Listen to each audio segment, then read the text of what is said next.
The wild stallion reared back against the fence, nostrils flaring, eyes rolling white with fury. And Hannah Sullivan didn't flinch even as every man watching took a step backward from the corral. It was 1883 in Yreka, California, a rough mining town nestled in the shadow of Mount Shasta, where the summer heat baked the dusty streets and turned the surrounding grasslands golden brown. The town had grown prosperous from the gold rush decades earlier, and though the easy pickings were long gone, cattle ranching had taken hold in the valleys. Men still outnumbered women 3-1, and most folks believed a woman's place was in the kitchen or the schoolhouse, certainly not in a breaking pen with 1,500 pounds of untamed horseflesh. Hannah stood perfectly still in the center of the corral, her boots planted firmly in the packed dirt, her long auburn braid hanging down her back beneath a wide-brimmed hat that shaded her face from the merciless sun. She was 22 years old, lean and strong from years of hard work, with green eyes that could read a horse's intentions before the animal knew them itself. The stallion circled her, pawing the ground, testing this human who dared enter his space. "Easy now," Hannah said, her voice low and steady, barely above a whisper. She didn't look directly at the horse, kept her body relaxed but ready. "Nobody here wants to hurt you." The stallion snorted, tossed his black mane, muscles rippling beneath his dusty coat. He was a magnificent creature, captured just 3 days ago from the wild herds that still roamed the high country. The man who brought him in had declared him unbreakable, too mean-spirited and stubborn to ever make a decent mount.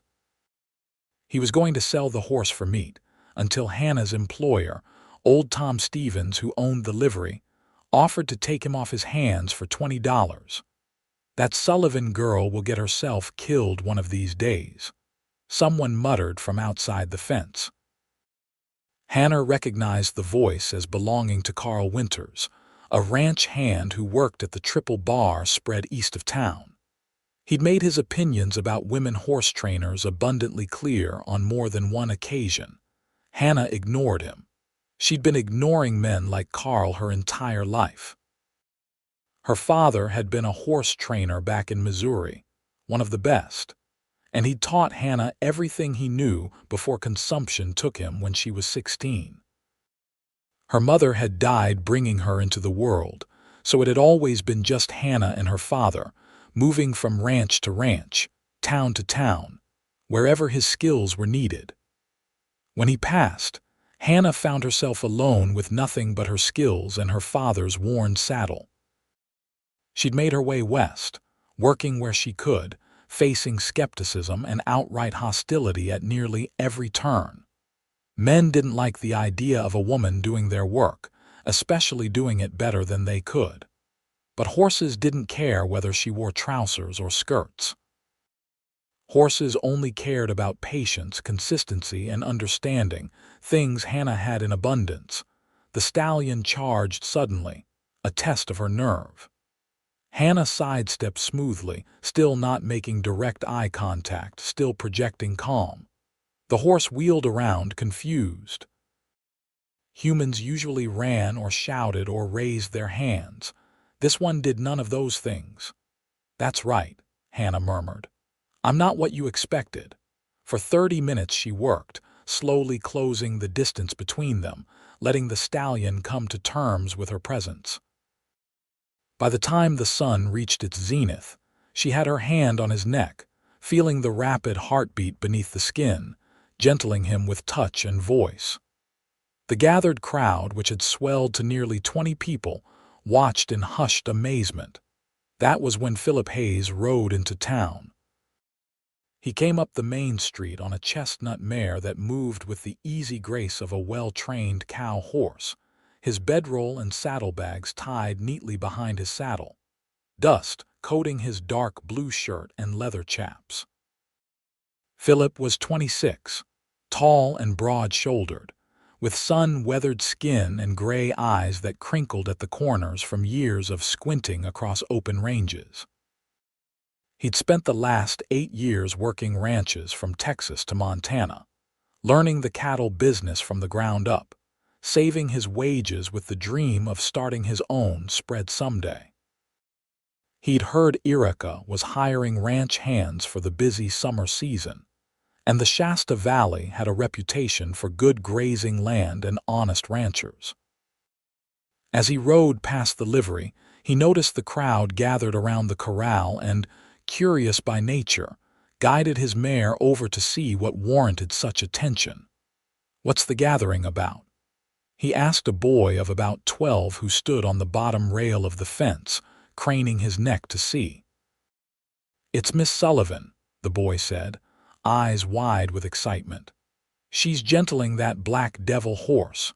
Everyone said it couldn't be done, but look at her go."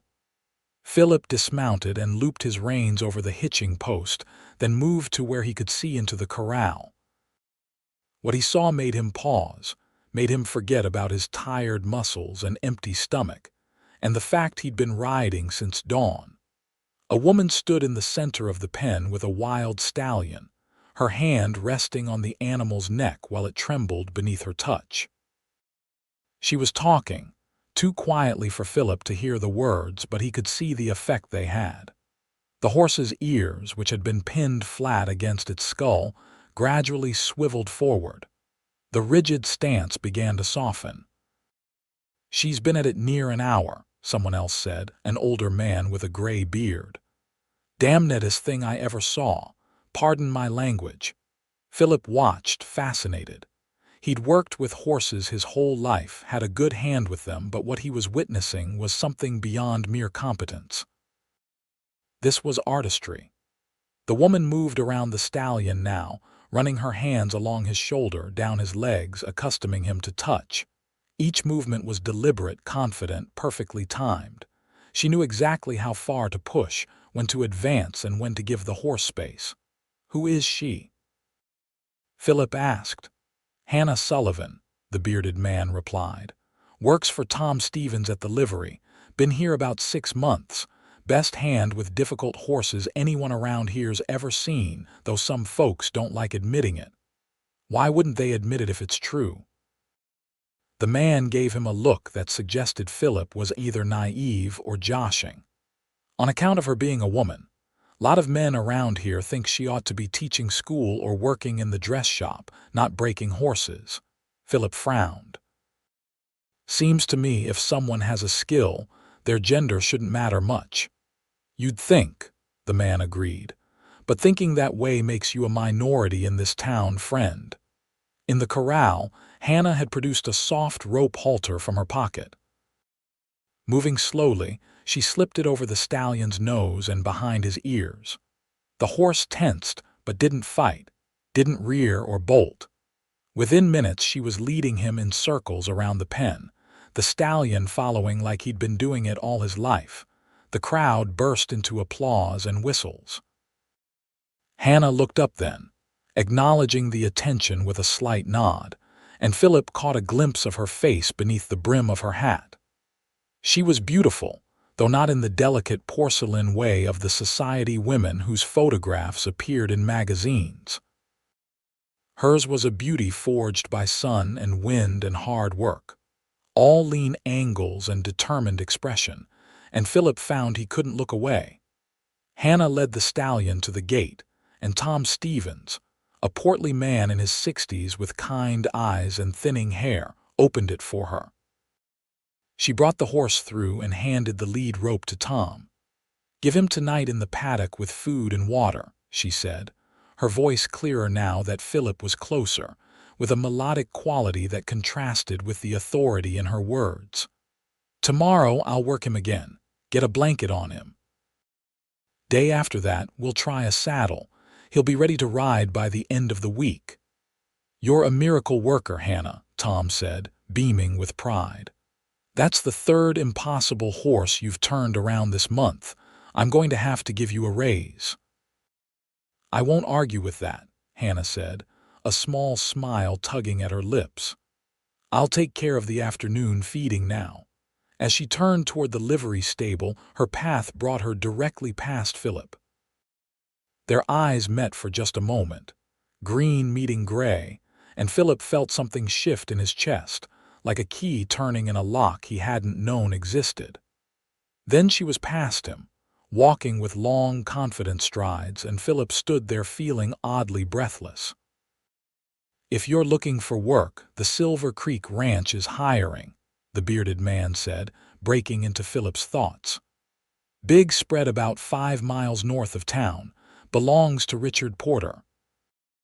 They run about 3,000 head of cattle, and they are always needing good hands, especially during roundup season." Phillip thanked him for the information, but as he retrieved his mare and headed toward the boarding house to secure a room, his mind wasn't on cattle or work. It was on auburn hair and capable hands, and the quiet confidence of a woman who could gentle a wild stallion with nothing but patience and understanding. He found lodging at Mrs. Chen's boarding house, a tidy establishment run by a Chinese widow whose husband had worked the mines before a tunnel collapse took his life. She was one of the few Chinese families who'd stayed after the Exclusion Act passed the year before, and she ran her business with efficiency and no-nonsense firmness. Phillip paid for a week in advance, cleaned himself up, and headed to the Bright Star Saloon for a meal and information about the Silver Creek Ranch. The bartender, a jovial man named Pete who'd lost his left arm in the war, confirmed that Silver Creek was indeed hiring. "Richard Porter's a fair man," Pete said, sliding a plate of beef and potatoes across the bar. "Pays decent wages, doesn't work his men to death. His foreman's a fellow named Jackson Turner, tough but reasonable. You should ride out there tomorrow morning." Phillip ate his meal and nursed a beer, listening to the conversation flowing around him. It didn't take long before talk turned to Hannah Sullivan. Apparently, her performance that afternoon had rekindled ongoing debates about her place in town. "It ain't natural," Carl Winters was saying from a table in the corner, his voice carrying across the room. He was already 3 drinks in, his face flushed. "Women got their place and it ain't in a breaking pen. What's next? We going to have lady sheriffs, lady ranch foremen?" "Why not if they can do the job?" Another man countered, younger, with an easy grin. "I was there today, Carl. What Miss Sullivan did with that stallion, I couldn't have done it. Could you?" "That's not the point," Carl said, slamming his glass down. "It's about the natural order of things. Men do men's work, women do women's work. Start mixing that up and society falls apart. Seems to me society would benefit from people doing what they're good at, regardless of what's between their legs," the younger man said. "But maybe that's just me thinking crazy thoughts." Several people laughed, though others muttered agreement with Carl. Phillip stayed quiet, taking the measure of the room. This was a town divided on the issue, clearly, with probably more folks siding with Carl than against him based on the nods he was getting from the older men present. "You hear Richard Porter's thinking of hiring her," someone else chimed in. "Wants her to train his remuda for next season. Tom Stevens won't let her go," Pete said from behind the bar. "She's the best thing that ever happened to his business. Before she showed up, he was just scraping by. Now he's got people bringing problem horses from 3 counties away. Money made off the back of an unnatural situation," Carl grumbled. "Mark my words, no good will come of this." Phillip finished his meal and headed back to the boarding house, but sleep was slow in coming. He lay in the narrow bed, watching moonlight creep across the ceiling, thinking about Hannah Sullivan and the grace with which she'd handled that stallion. Thinking about the way society tried to fit people into neat little boxes, regardless of their actual abilities or desires. His own mother had been a strong-willed woman, capable and intelligent, who chafed against the restrictions placed on her gender. She'd passed her frustrations and her progressive ideas down to her son, teaching him to judge people by their character and competence rather than arbitrary categories. The next morning, Philip rode out to Silver Creek Ranch. The spread was impressive, with a main house built from local timber, a large barn, several outbuildings, and extensive corrals. Cattle dotted the rolling hills as far as he could see, lazy in the morning heat.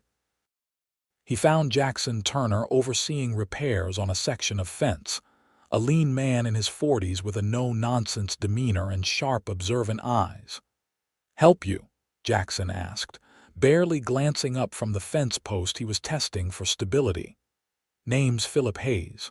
Heard you might be hiring." Now Jackson did look at him, assessing him with the practiced eye of a man who'd hired and fired dozens of ranch hands over the years. "No cattle. Been working ranches since I was 18. Started in Texas, worked my way north, done everything from bronc riding to trail driving. Good with a rope, good enough. We pay $30 a month plus board. Work starts before dawn, ends when it ends. Sundays off unless there's an emergency. We don't tolerate drinking on the job, fighting, or theft. Break those rules and you're gone without pay. Fair enough. Fair enough. You're hired. Bunkhouse is behind the main barn. You'll take your meals with the other hands. Report here at first light tomorrow and I'll assign you to a crew." It was that simple. Philip settled his belongings in the bunkhouse, a long building with a dozen bunks, most of them occupied based on the personal effects scattered about. He met a few of the other hands that evening, a mixed group of young and old, experienced and green, all bound together by the work they did and the isolation of ranch life. The days fell into a rhythm.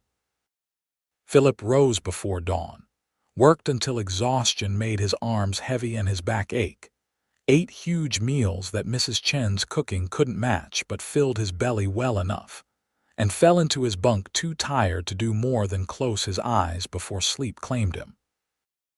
It was good work, honest work, the kind that left a man satisfied even as it wore him down. But every Sunday, his day off, he found himself riding into Yreka, and every Sunday he found his feet carrying him to the livery, where he knew he'd find Hannah Sullivan working with some horse or another. He watched her gentle, a nervous mare whose previous owner had beaten her. He watched her work with a young colt who'd never been touched by human hands. He watched her retrain a gelding who'd learned to rear and strike at anyone who approached. Each time her methods were the same: patience, consistency, understanding. She never raised her voice, never lifted a hand in anger or frustration. She simply worked, steady and sure, until the horse understood she was not a threat, was in fact something like a friend. After the third Sunday, she approached him where he stood outside the corral. "You going to keep watching, or you going to introduce yourself?" she asked, and there was amusement in her voice, not irritation. Philip felt heat rise in his cheeks, embarrassed at being called out. "Phillip Hayes," he said, removing his hat. "I work at Silver Creek Ranch." "Hannah Sullivan," she replied, though of course he already knew that. Up close, he could see the faint freckles across her nose, the laugh lines around her eyes despite her youth. "You're the one who's been watching me work for the past 3 weeks. I apologize if I've made you uncomfortable. I've never seen anyone work with horses the way you do. It's remarkable." Something in her expression softened. "Most men around here think what I do is unnatural or unnecessary. They prefer breaking a horse the traditional way, all force and dominance." "Breaking is the right word for that method," Philip said. "You don't break them. You partner with them." Hannah studied him for a long moment, reassessing. "You know horses. I know them well enough to recognize when someone knows them better. My father taught me to work with them, not against them, but what you do goes beyond anything I learned. Where did you study?" "My father," Hannah said, a flicker of old pain crossing her face. He trained horses back in Missouri. He had a gift for it, could gentle the meanest stallion or the most terrified mare. He said horses are like people. They respond to kindness and consistency better than they ever respond to fear and pain. Sounds like a wise man. He was. She glanced back at the corral where a paint gelding watched them with wary eyes. I need to get back to work. That one's got trust issues from being left tied without water for 2 days. Could I watch? Phillip asked. I promise I'll stay quiet. Hannah considered, then nodded. Just don't make any sudden movements, he's skittish. Phillip spent the next 2 hours watching her work, fascinated by the subtle ways she communicated with the horse. The angle of her body, the steadiness of her gaze, the tone of her voice, all of it combined to create a language the horse understood instinctively. By the time she finished, the paint was taking food from her hand and allowed her to run her hands over his neck and shoulders. You have a gift, Phillip said when she emerged from the corral. I have training and practice, Hannah corrected, but she smiled as she said it. Though I suppose there's some intuition involved too. Would you let me buy you dinner? The words came out before Phillip fully thought them through. As a thank you for letting me observe, I'd like to learn more about your methods.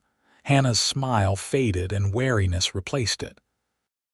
I don't think that's a good idea. Why not? Because I've learned that when men show interest in my work, it's usually a pretext for other kinds of interest, and those situations rarely end well for me. Phillip absorbed that, understood the history of disappointment and perhaps worse behind those words. I won't lie and say I'm not interested in you as a person, because I am. But I'm also genuinely interested in your work. I have no expectations beyond conversation and a meal. If you're not interested, I'll respect that and I'll stop watching you work on Sundays. Hannah was quiet for a long moment, weighing his words, searching his face for deception. Whatever she saw there must have satisfied her, because she finally nodded. All right. 1 meal. The hotel dining room, tomorrow evening if you can get away from the ranch. 6 o'clock. I'll be there, Phillip promised. He rode back to Silver Creek feeling lighter than he had in months, maybe years. That night he lay awake planning what he'd say, how he'd conduct himself, determined not to waste this opportunity. Hannah Sullivan was unlike any woman he'd ever met, and he wanted to know everything about her. The next evening he washed thoroughly, put on his cleanest shirt, and rode into town with his heart hammering against his ribs. He arrived at the hotel dining room 10 minutes early and secured a table by the window. When Hannah arrived precisely at 6, she wore a simple blue dress that brought out her eyes, her hair braided and coiled at the nape of her neck. She looked uncomfortable in the feminine attire, kept tugging at the sleeves as she sat down.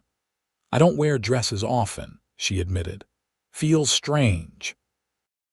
You look beautiful, Phillip said honestly, then worried he'd overstepped. But Hannah just ducked her head, a faint blush coloring her cheeks. They ordered their meals and conversation started tentatively, like 2 wild creatures circling each other, testing for safety. But gradually, they both relaxed. Phillip told her about his years working ranches across the West, his dream of owning his own spread someday. Hannah told him about growing up with her father, learning the horse training trade, the difficulty of finding work after his death. Every ranch I went to, they'd take one look at me and tell me they didn't need help, she said, anger creeping into her voice at the memory. Didn't matter that I could demonstrate my skills right there. They'd made up their minds before I opened my mouth. How did you end up in Yreka? Tom Stevens gave me a chance. I was down to my last few dollars, about ready to give up and try to find work as a seamstress or something equally soul-killing, when I happened to be in his livery. He had a horse in the back, a mare who'd gone mean after a bad birth. She was trying to kill anyone who came near her, but Tom couldn't bring himself to put her down. I asked if I could try working with her. He said I could try, but not to expect miracles. "Let me guess," Phillip said. "You worked a miracle." "I worked patience and understanding," Hannah corrected. "Took me 3 days, but by the end the mare was eating out of my hand and let me examine her. Turned out she had an infection that was causing her pain. Once we treated that, her temperament improved dramatically.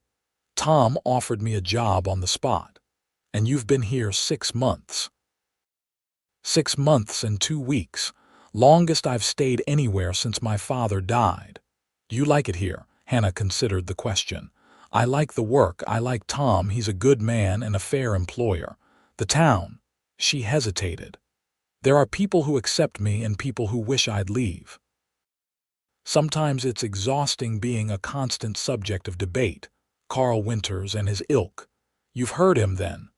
"Hard not to. He's not quiet about his opinions." Hannah's expression hardened. "Men like him think the world should stay frozen exactly as it was, with everyone in their proper place and no questions asked. The idea that a woman might be good at something traditionally male, might even be better at it than men, it threatens their entire understanding of how things should be." "Their loss," Phillip said. "Seems to me the world changes whether we want it to or not. People who adapt thrive. People who refuse to adapt just make themselves miserable." "You're unusual," Hannah said, studying him across the table. "Most cowboys I've met think like Carl, even if they're not as vocal about it. My mother was a school teacher before she married my father.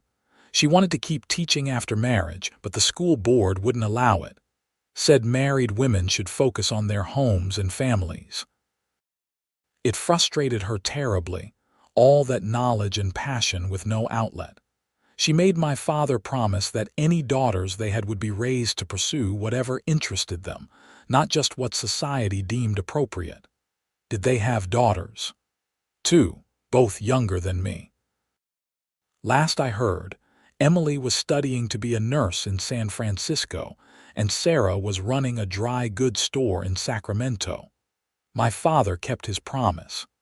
And your mother died of influenza when I was 20, but she lived long enough to see her daughters pursuing their dreams. I think that brought her peace." They talked long into the evening, until the dining room began to empty, and the waiter started giving them pointed looks. Phillip walked Hannah back to the boarding house where she rented a small room, reluctant for the evening to end. "Thank you for dinner," Hannah said when they reached her door.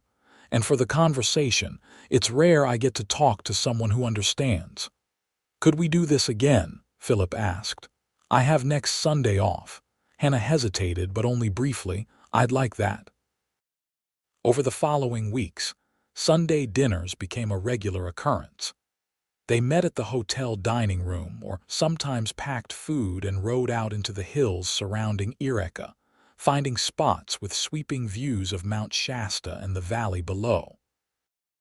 They talked about everything and nothing, discovering shared interests and debating friendly disagreements. Phillip learned that Hannah loved reading but rarely had time for it, that she had a sweet tooth for peppermint candy, that she'd once dreamed of breeding horses rather than just training them. Hannah learned that Phillip sent half his wages to his sisters to help with their expenses, that he'd once broken his arm in 3 places when a bronc threw him into a fence, that he played harmonica though he claimed not to be very good. She discovered he was thoughtful and kind, that he listened when she talked instead of just waiting for his turn to speak, that he never once suggested she should consider a different line of work, or that her ambitions were unfeminine. The ranch hands at Silver Creek noticed Phillip's weekly trips to town and teased him mercilessly about having a girl. Phillip took the ribbing good-naturedly, neither confirming nor denying, not wanting to presume anything about his relationship with Hannah. They were friends, certainly, but whether Hannah wanted more than that, he couldn't say. He knew what he wanted, felt it growing stronger every time they met, but he also knew pushing too hard too fast would likely drive her away. One Sunday in late August, as summer was beginning its slow fade toward autumn, they rode out to a meadow about 3 miles from town. Hannah had packed food from the hotel, and they spread a blanket beneath an old oak tree, enjoying the shade and the quiet broken only by birdsong and the distant lowing of cattle. "Richard Porter offered me a job," Hannah said suddenly, looking out across the meadow rather than at Philip. "Training his remuda. Yes, he wants me to work with all his cow horses, make sure they're properly trained and responsive. It would pay more than I make at the livery, and it would be steadier work." She paused. "I told him I'd think about it. What's holding you back?" Hannah finally looked at him. "Taking that job would make me even more visible, more of a target for people like Carl Winters. At the livery, I'm somewhat protected. Tom's establishment, Tom's rules. But working at Silver Creek, I'd be out on the ranch, surrounded by cowboys who might not appreciate taking training from a woman." "Not all the hands think like Carl," Philip said carefully. "Most of the men I work with care about whether someone knows their job, not what gender they are." "Most isn't all." "No," Philip admitted, "but you'd have allies. Jackson Turner's a fair man, he won't tolerate harassment, and Richard Porter wouldn't have made the offer if he didn't intend to back you up." "And you?" Hannah asked quietly. "How would you feel about it?" "Selfishly, I'd love it because I'd get to see you more often than once a week. But more importantly, I think you should take the job if you want it. You're too talented to limit yourself based on what small-minded people might think." Hannah plucked at the grass beside the blanket, clearly wrestling with the decision. "My father used to say that being good at something came with a responsibility to use that gift, not hide it away to make other people comfortable. But he was a man. He never had to deal with the kind of resistance I face." "True," Philip said. "But does that mean his advice was wrong?" "No," Hannah said slowly. "Just easier said than done." They sat in comfortable silence for a while, eating the food Hannah had brought, watching clouds drift across the impossibly blue sky.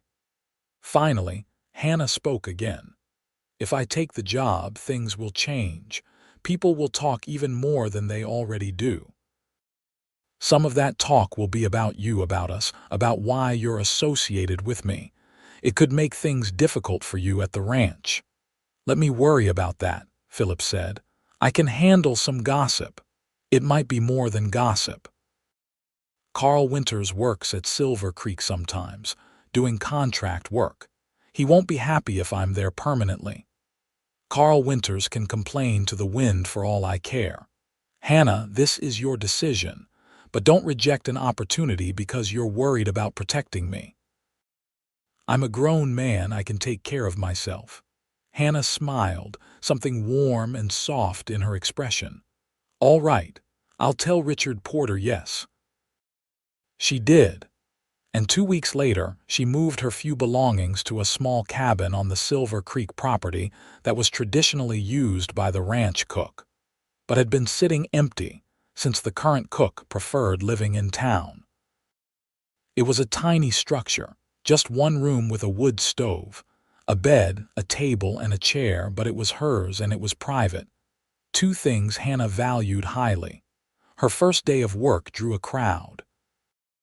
Half the ranch hands found reasons to be near the corral where Hannah was scheduled to start working with Richard Porter's string of cow ponies. Philip watched from a distance, worried despite his confident words to Hannah.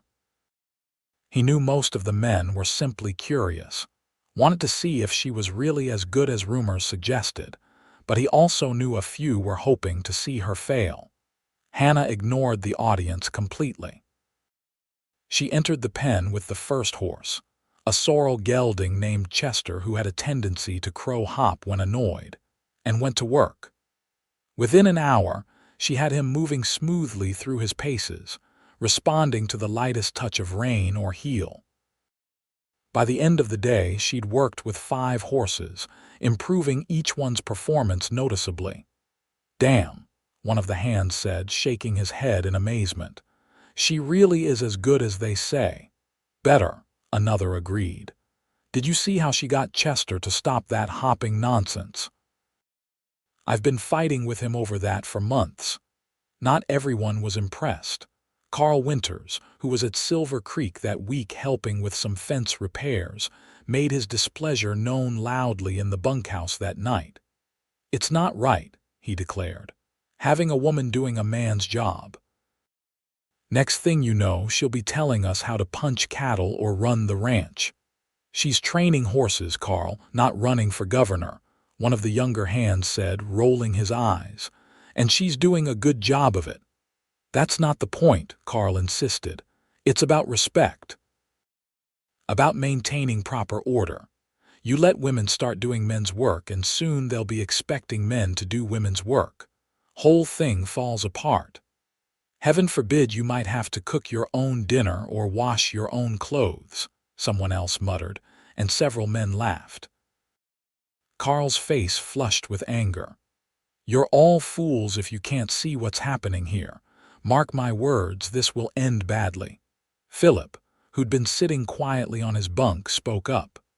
"The only way it ends badly is if people like you make it a problem, Carl. Hannah's here to do a job.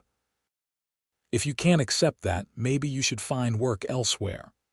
The bunkhouse went quiet. Carl turned to face Phillip, eyes narrowed. "You defending her because she's good at her job or because you're courting her? Does it matter? It matters if your judgment's clouded." "My judgment is that she's the best horse trainer I've ever seen, and Richard Porter was smart to hire her." "Your judgment seems to be clouded by the fact that she's female. Which of us has the real problem here?" For a moment, Phillip thought Carl might take a swing at him.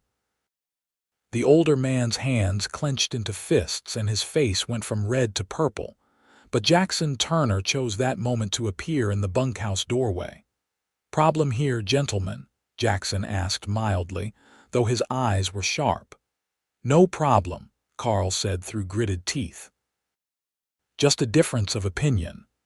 "Well, keep your opinions civil or take them somewhere else. I want a fighting in the bunkhouse." Jackson's gaze swept the room. "That goes for all of you. Miss Sullivan is an employee of this ranch, same as everyone else. She'll be treated with the same respect you'd show any other hand. Anyone who can't manage that can collect their wages and move along." "Clear?" A chorus of "Yes, sir," answered him.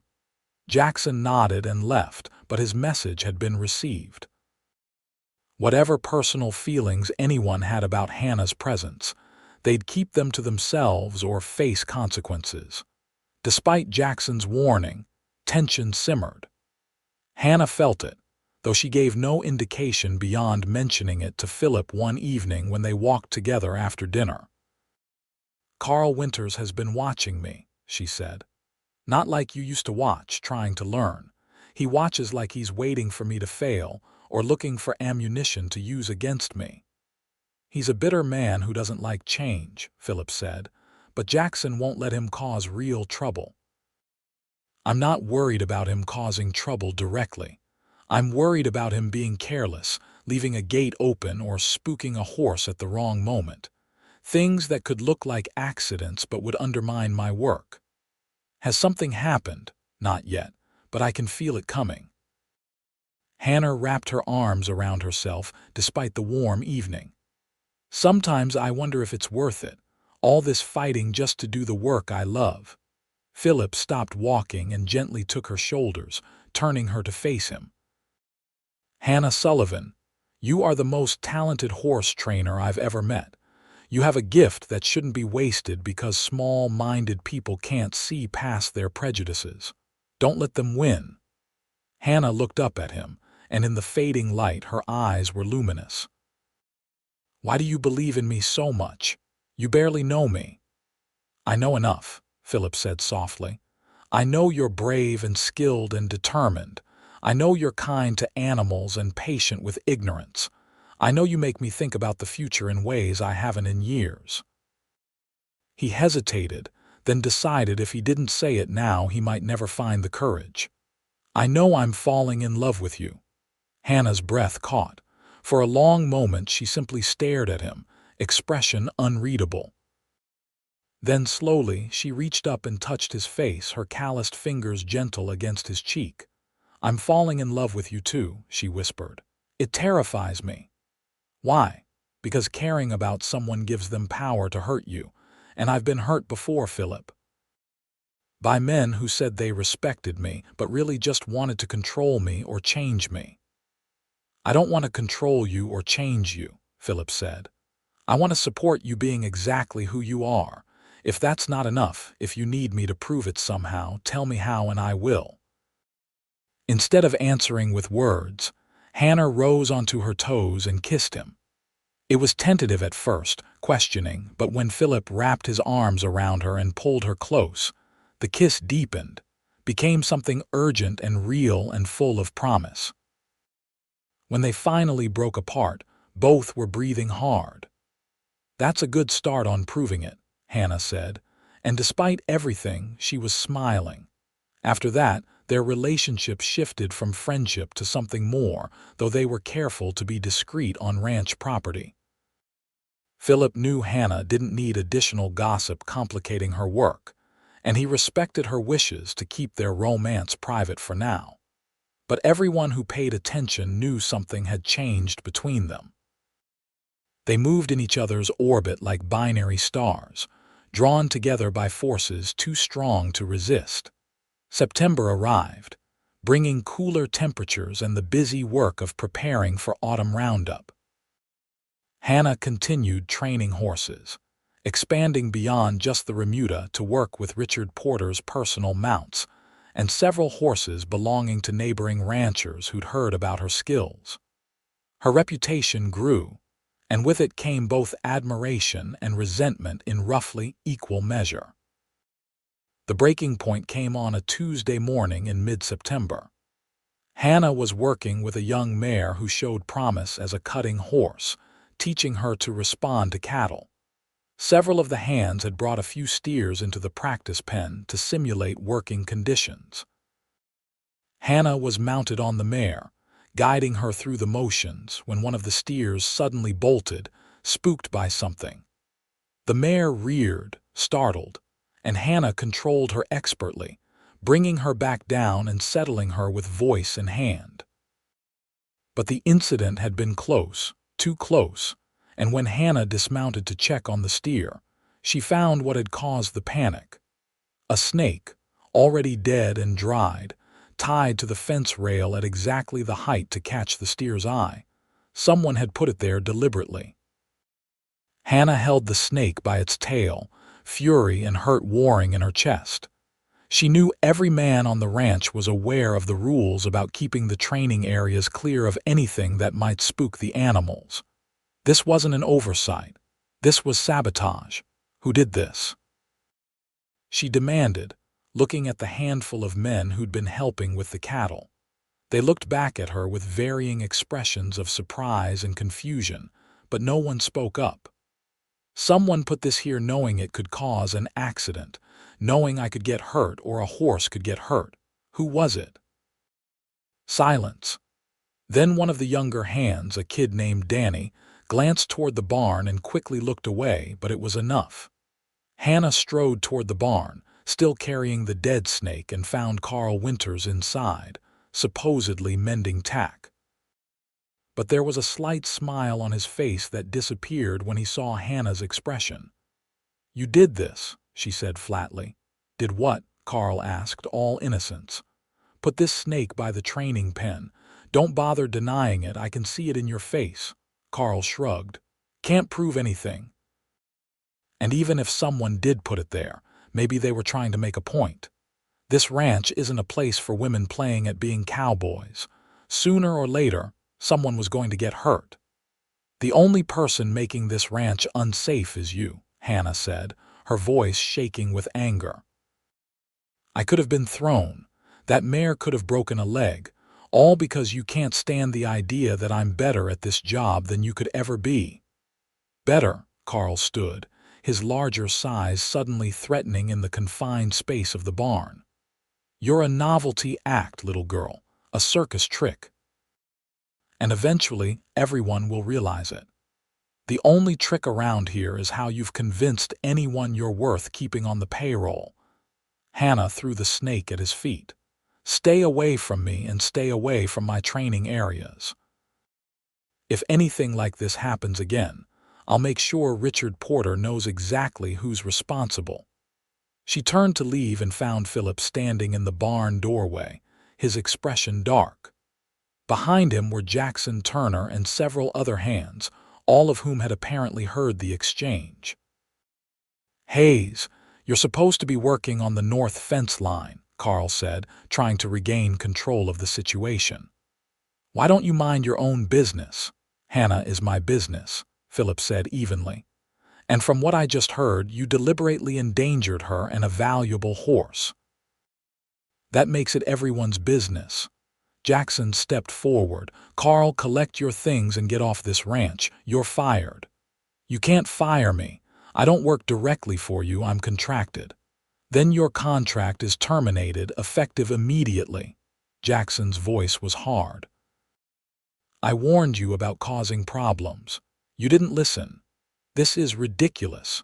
You're firing me over a dead snake." "I'm firing you for sabotage and for creating a hostile working environment. Now leave before I have you thrown off the property." For a moment, Carl looked like he might argue further, but something in Jackson's stance convinced him it would be unwise. He grabbed his hat and shoved past them out of the barn, muttering curses under his breath. They watched him storm to the bunkhouse, emerge a few minutes later with his bedroll and ride off toward town without looking back. Hannah realized she was shaking. Phillip moved to her side, steadying her with a hand on her shoulder. "Are you all right?" "I'm fine. I knew he didn't like me, but I didn't think he'd actually try to hurt me." "Some men can't handle having their worldview challenged," Jackson said. "They lash out. I'm sorry, Miss Sullivan. I should have kept a closer eye on him." "You couldn't have known he'd do something this dangerous," Hannah said, "but thank you for believing me. I know your character and I know Carl's. Wasn't much question who was telling the truth." Jackson looked at the gathered hands. "I imagine you all have work to get back to. And not a word of this leaves the ranch, understood? Miss Sullivan doesn't need town gossip making things harder for her." The men nodded and dispersed, though Phillip remained. When it was just the three of them, Jackson spoke again. "Miss Sullivan, if you want to take the rest of the day off, no one would blame you." "Thank you, but I'd rather get back to work," Hannah said. "That mare needs to know that nothing bad will happen when she's working cattle. If I leave now, I'll be undoing all the trust I've built with her." Jackson smiled slightly. "Dedication like that is rare. Richard made a good choice hiring you." He tipped his hat and left them alone. Phillip pulled Hannah into his arms, holding her close. He could feel the tension in her body, the aftermath of adrenaline and fear and anger. "I was so worried when I heard the commotion. When I saw that mare rear, all I could think was that I might lose you." "I'm tougher than I look," Hannah murmured against his chest. "I know, but even tough people can get hurt." He pulled back enough to look at her face. "Promise me you'll be careful. Not everyone is as obvious as Carl. There might be others who feel the same way but are smarter about hiding it. I promise." She managed a small smile. "Besides, I have you watching out for me." "Always," Phillip said, and meant it with every fiber of his being. The incident with Carl created ripples through Yreka. Word got out despite Jackson's order of silence, probably through Carl himself, spreading his version where he was the victim of unfair persecution.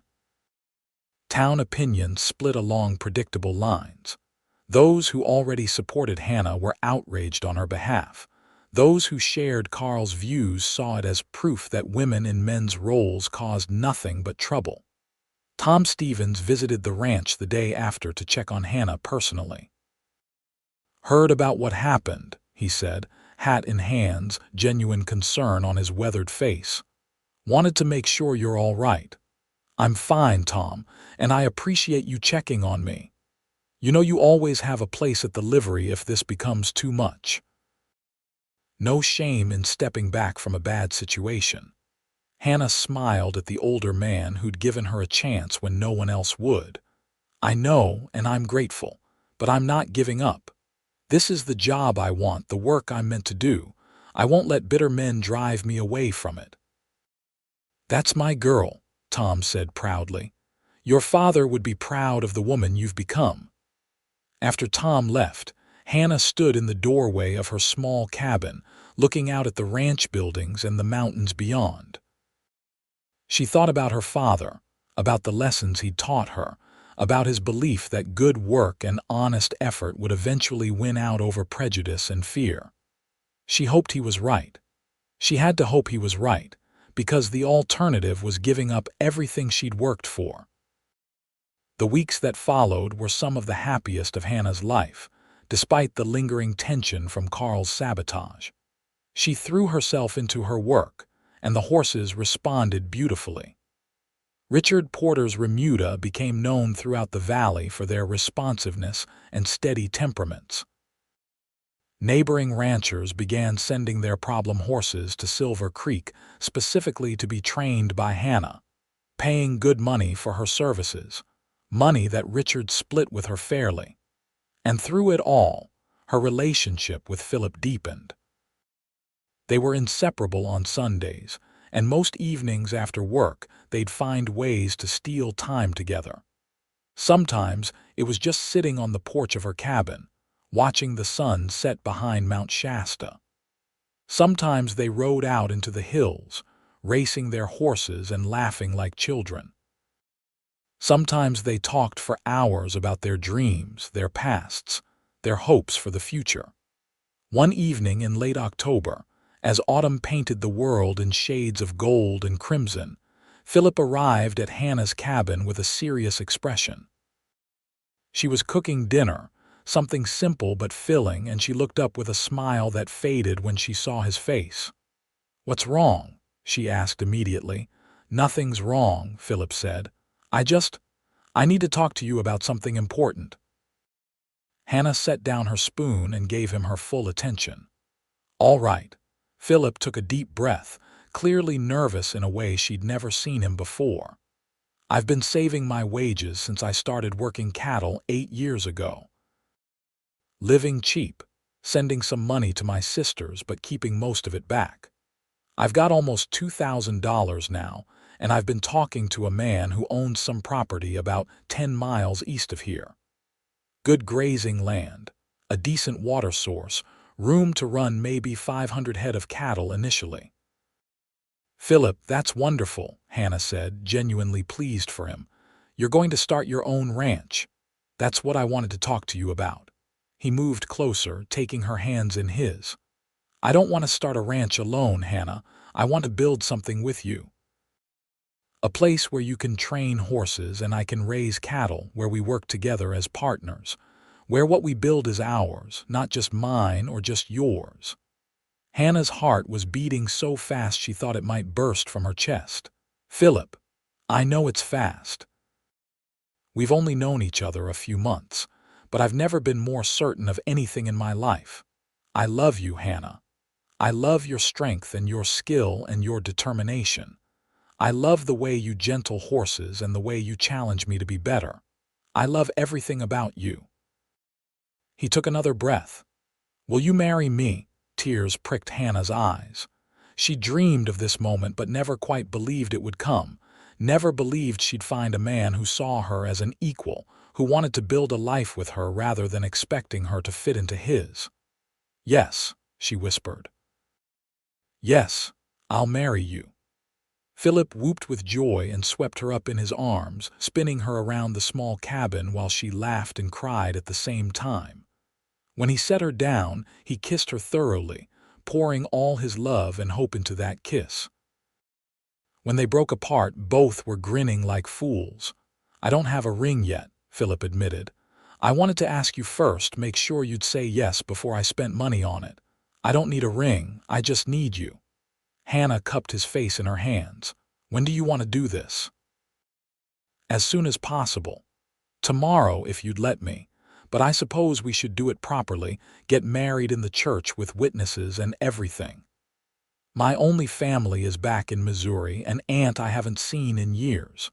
What about yours? My sisters are in San Francisco and Sacramento. It would take them weeks to get here, if they could even get away from their responsibilities.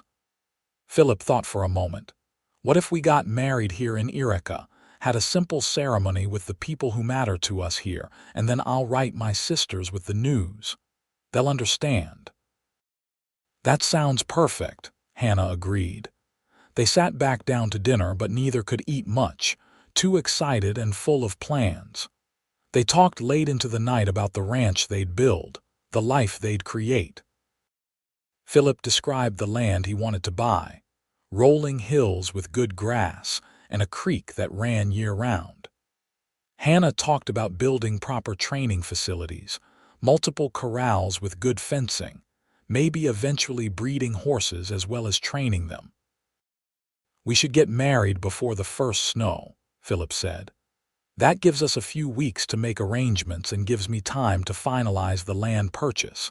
Then we can spend the winter planning and preparing and start building in the spring. Will Richard let you out of your contract? My contract is month to month, and I'll give him proper notice. He'll understand, especially if I explain I'm not going far and I'll still be available for hire during busy seasons. What about me? I should give notice too. That's up to you. But Richard might ask you to stay on part-time, at least until he finds someone else capable of training his horses. They decided to tell Richard Porter and Jackson Turner the next day, and true to Philip's prediction, both men were understanding. Richard offered his congratulations and immediately asked if Hannah might continue training horses for him on a contract basis even after she left Silver Creek. I'd be happy to, Hannah said, and I'd charge you fair rates as an independent contractor. Wouldn't have it any other way, Richard said, shaking her hand.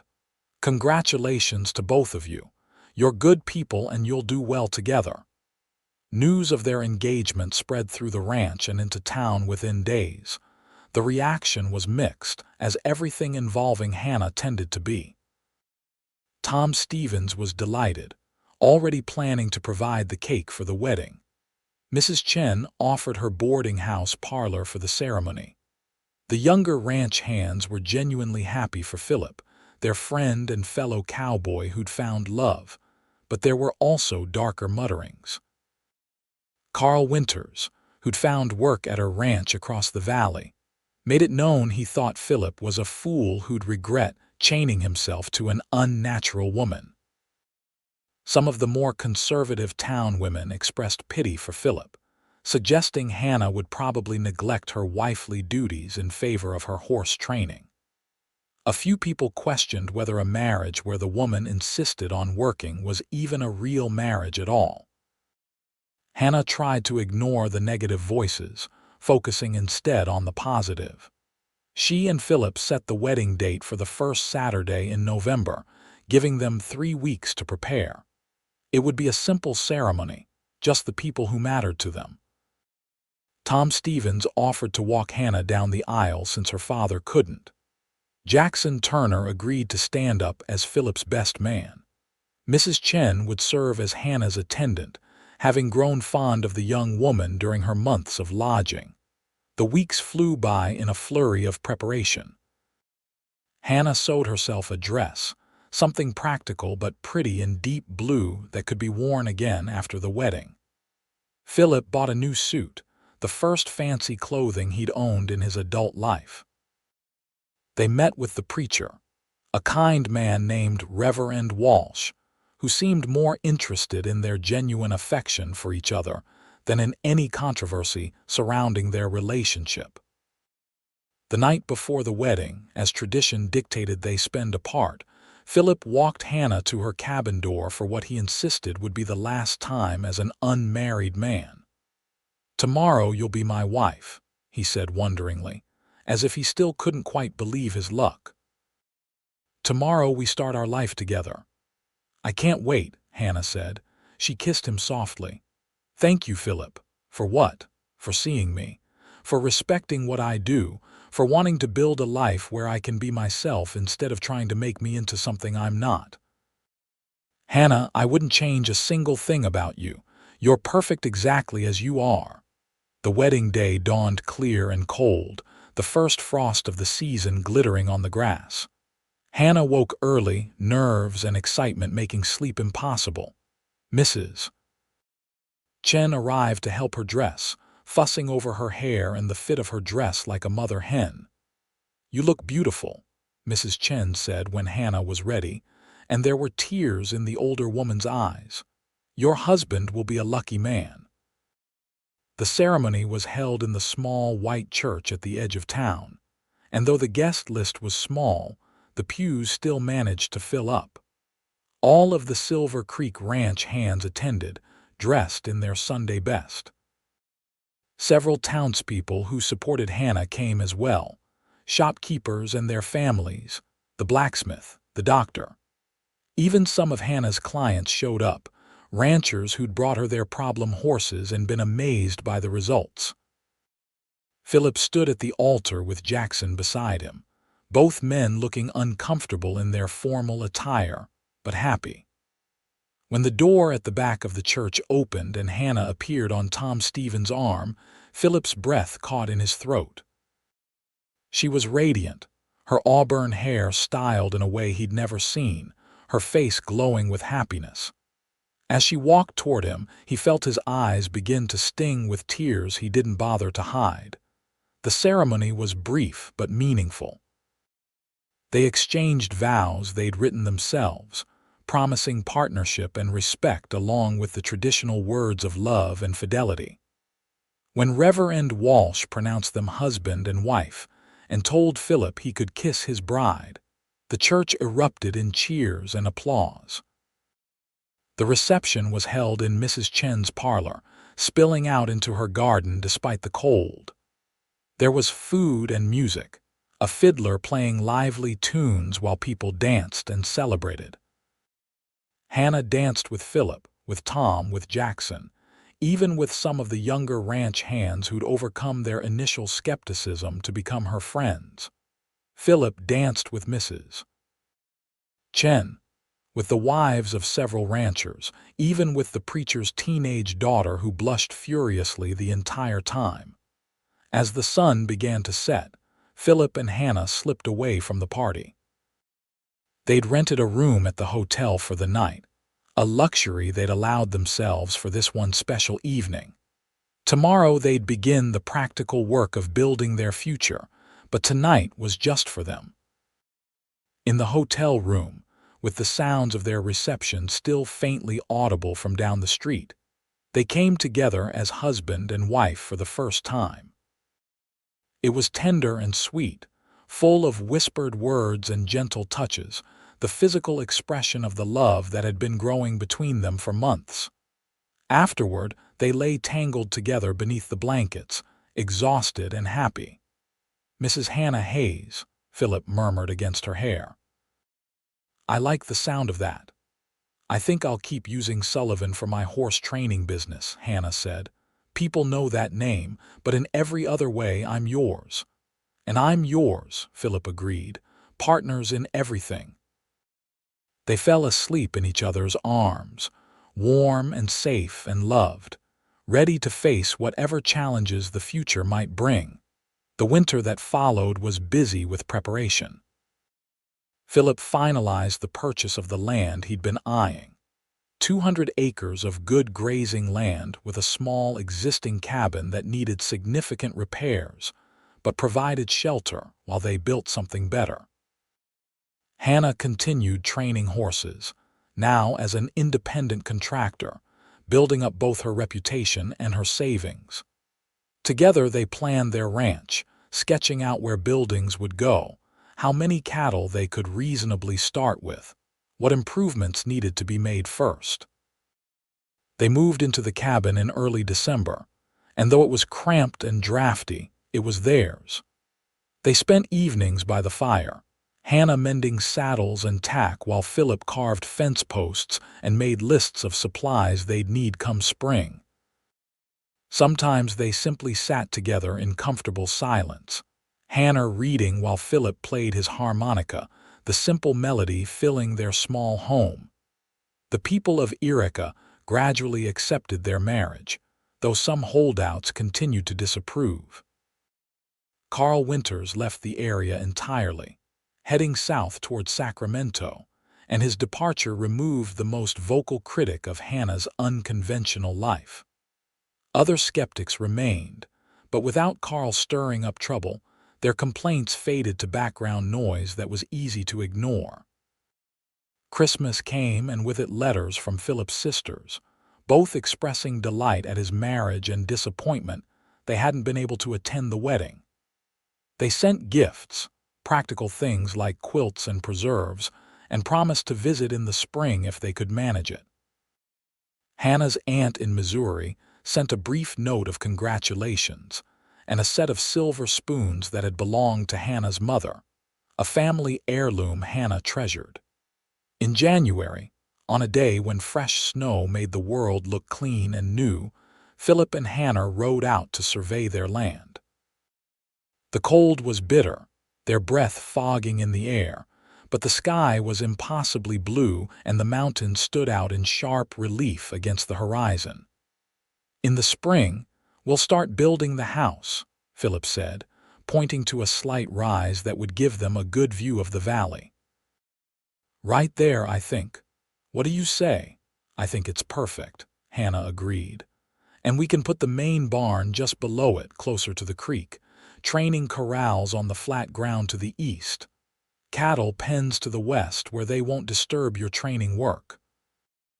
They stood together in the snow, arms around each other, looking at the empty land and seeing their future. It would be hard work, years of labor before they had the ranch they envisioned. There would be setbacks and struggles, bad weather and failed crops and sick cattle and injured horses. But they'd face it all together, two people who'd found in each other exactly what they needed. "I love you," Hannah said, the words coming easily now, no longer frightening. "I love you too," Philip replied. "More than I thought it was possible to love someone."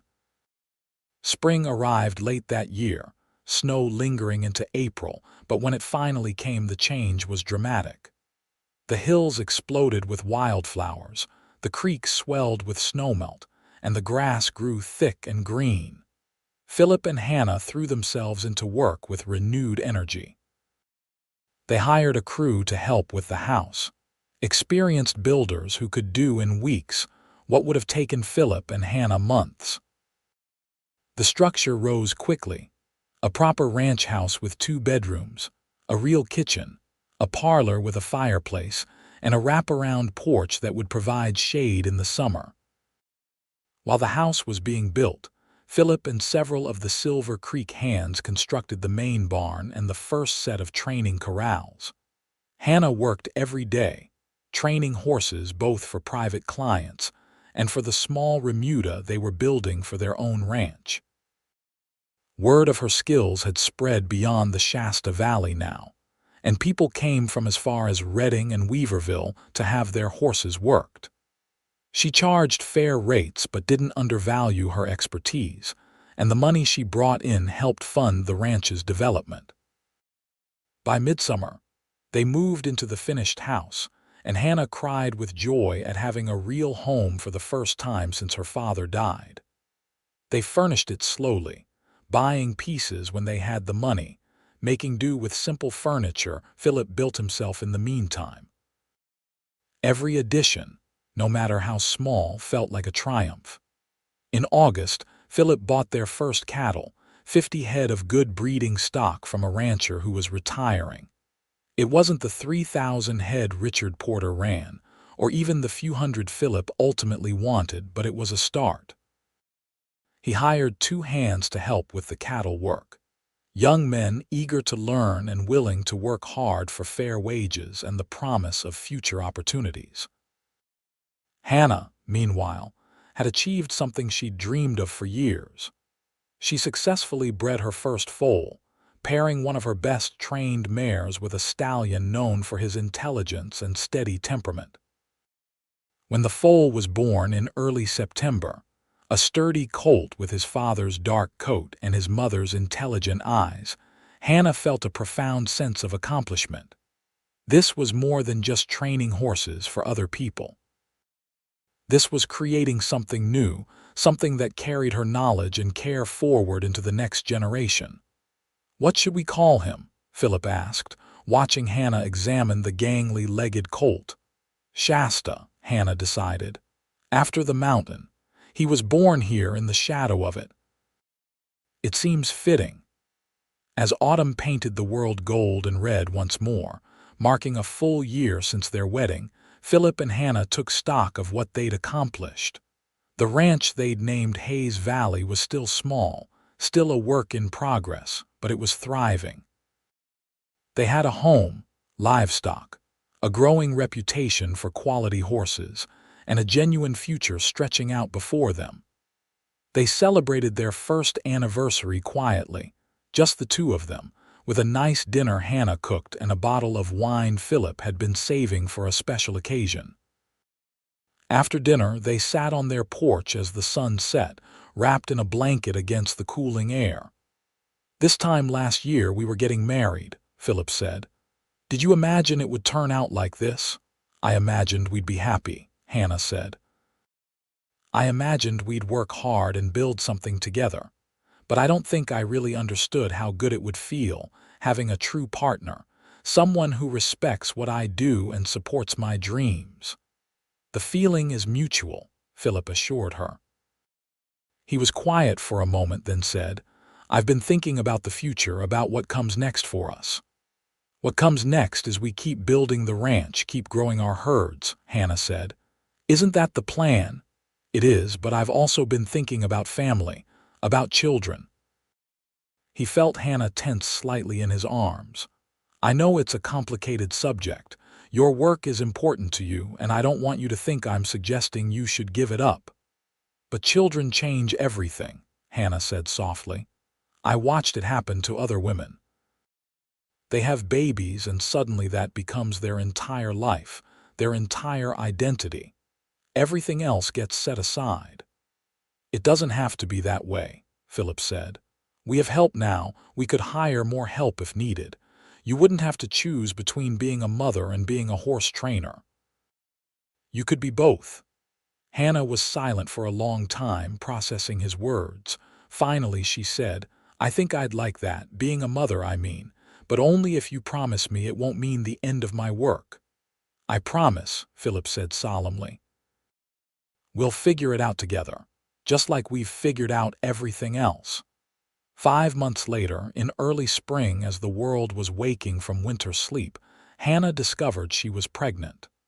The news filled her with a complicated mix of joy and fear, excitement and anxiety.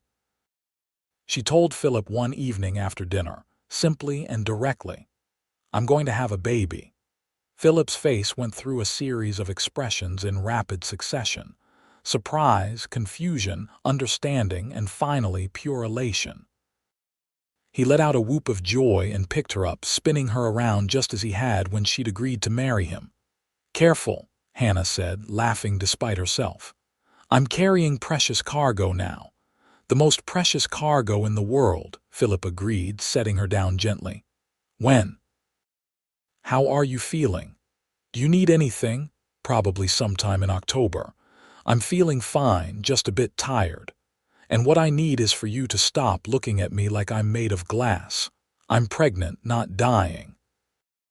But as the pregnancy progressed, Hannah found herself grateful for Phillip's hovering concern. The first few months were difficult, with morning sickness that lasted all day and exhaustion that made even simple tasks feel monumental. She couldn't work with horses the way she normally did, couldn't risk being kicked or thrown, so she focused on the gentler aspects of training, working with young foals and doing consultation work that didn't require her to be in the pen. Phillip picked up the slack without complaint, hiring additional help to handle both the cattle and the more dangerous horse work. He made sure Hannah rested, cooked meals when she was too tired, rubbed her aching feet in the evenings. He talked to her growing belly, telling their unborn child stories about the ranch and the horses and the life they'd built. By summer, Hannah's pregnancy was obvious, and the reality of impending motherhood began to sink in. Mrs. Chen visited regularly, sharing wisdom from her own experience raising children. Tom Stevens stopped by with gifts he'd carved, a wooden horse and a small saddle perfect for a toddler. Even Jackson Turner, gruff as he was, seemed excited about the baby, promising to teach the child to ride as soon as they were old enough. "Boy or girl doesn't matter," Jackson said. "Any child of you two is bound to be a natural with horses." Hannah went into labor on a cool October evening, almost exactly 2 years after her wedding day. The labor was long and difficult, lasting through the night and into the next day. Mrs. Chen stayed with her the entire time, providing comfort and guidance while Philip paced outside, unable to help but unable to leave. The doctor, a competent man named Samuel Clark, remained calm and reassuring throughout. When the baby finally arrived, as the sun was setting on a day that had seemed endless, it was a boy. He came into the world screaming his displeasure at the cold air and bright light, his tiny fists waving. The doctor cleaned him, checked him over, and pronounced him perfectly healthy before handing him to Hannah. She looked down at her son, this tiny person she and Philip had created, and felt her heart expand in ways she hadn't known were possible. He had a fuzz of dark hair and gray eyes like his father, and when he wrapped his miniature hand around her finger, she felt the fierce protective love every mother discovers. "He's beautiful," she whispered. Philip was allowed in then, and he approached the bed with something like awe on his face. When he saw his son for the first time, tears streamed openly down his cheeks. "He's perfect. Hannah, you're amazing, thank you." They named him Peter, after Philip's father, and he became the center of their world in the way babies do. Those first weeks were exhausting, filled with sleepless nights and constant feedings, and the steep learning curve of first-time parents. But they were also filled with moments of transcendent joy. Peter's first smile, the way he calmed when he heard Hannah's voice, the sight of Philip cradling his tiny son and singing lullabies in his rough cowboy voice. Hannah had worried that motherhood would mean the end of her horse training work, but Philip made sure that didn't happen. He built a sheltered area near the training corrals where Peter could nap safely while Hannah worked, where she could hear him if he cried. As Peter grew, he became a fixture at the corrals, watching his mother work from his safe vantage point, learning before he could even walk that horses were to be respected and understood, not feared. The years that followed were good ones. The ranch continued to grow, their cattle herd expanding to 200 head, then 300. Hannah's breeding program produced several excellent horses that sold for premium prices, building her reputation even further. Peter thrived, growing into a sturdy boy with his father's steady temperament and his mother's love of horses. By age 3, he was already sitting on gentle horses with supervision, fearless and laughing. When Peter was 4, Hannah discovered she was pregnant again. This pregnancy was easier than the first, perhaps because she knew what to expect, perhaps because her body had done this before. Their second child, a daughter they named Emily after Philip's sister, arrived in the spring, bringing with her a different energy than her brother. Where Peter was calm and focused, Emily was energetic and curious, into everything from the moment she could crawl. The Hayes family, as they'd become known throughout the Shasta Valley, represented something new and yet timeless. Philip ran the cattle operation with skill and integrity, building a reputation for honest dealing and quality stock. Hannah continued her horse training, now teaching others her methods, including several young people from town who wanted to learn proper horsemanship. Together, they raised their children to be capable and kind, teaching them that hard work and respect for others were the foundations of a good life. Sometimes, on quiet evenings when the children were asleep and the ranch work was done, Philip and Hannah would sit on their porch and marvel at the life they'd built. The rough mining town they'd met in had grown into a proper community. The prejudices that had made Hannah's early days in Yreka so difficult had gradually eroded as people saw that families like theirs, unconventional though they might be, could thrive. "You ever regret it?" Hannah asked one such evening about 8 years into their marriage. Marrying a woman who insisted on working, having a wife who's out in the corrals instead of just keeping house. Philip looked at her like she'd asked if he regretted breathing. "Hannah Hayes, you are the best thing that ever happened to me. Your skill with horses helped build this ranch. Your strength and determination inspired me to be better than I was, and you're an amazing mother on top of everything else. I couldn't have asked for a better partner in life." "I love you," Hannah said, the words as true as they'd been the day she first spoke them. "I love you too," Philip replied. "Always have, always will." They sat in comfortable silence, watching the sun set behind Mount Shasta, painting the sky in shades of gold and pink and purple. In the barn, horses nickered softly. From the house came the faint sound of Emily laughing at something in her sleep. The evening breeze carried the scent of grass and cattle and the approaching night. This was their life, built from nothing but determination and love and mutual respect. It wasn't always easy, still wasn't perfect, but it was theirs.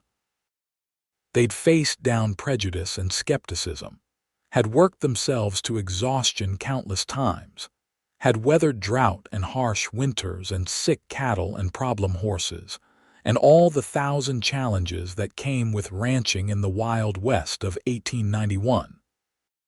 But they'd faced it all together, two people who'd recognized in each other something rare and valuable. A woman who trained horses better than any man, and a cowboy who'd had the wisdom to respect her skill, had found in each other the missing piece that made them whole. Their love had grown from that respect, deepening with each shared challenge and triumph, strengthening with each year that passed. Peter would grow up to take over the cattle operation eventually, learning from his father's patient teaching and his mother's example of dedication to craft. Emily would become a horse trainer in her own right, inheriting her mother's gift and surpassing even Hannah's skills. The Hayes Valley Ranch would prosper for generations, known throughout California for quality cattle and superbly trained horses. But that was still in the future. For now, Philip and Hannah simply sat together, two people who'd found love in an unlikely place and built an unlikely life, proving that the best partnerships are built not on tradition or convention, but on genuine respect, complementary strengths, and the choice to face life's challenges together. The sun completed its descent, stars began to appear in the darkening sky, and somewhere in the distance a coyote called to its mate. Philip reached over and took Hannah's hand, and she squeezed back, neither needing words to communicate what they felt. They had everything they needed right here, each other, their children, their land, and the quiet satisfaction of work well done. This was their happily ever after, not a fairy tale ending but something better. A real life, fully lived with all its joys and struggles and ordinary magic.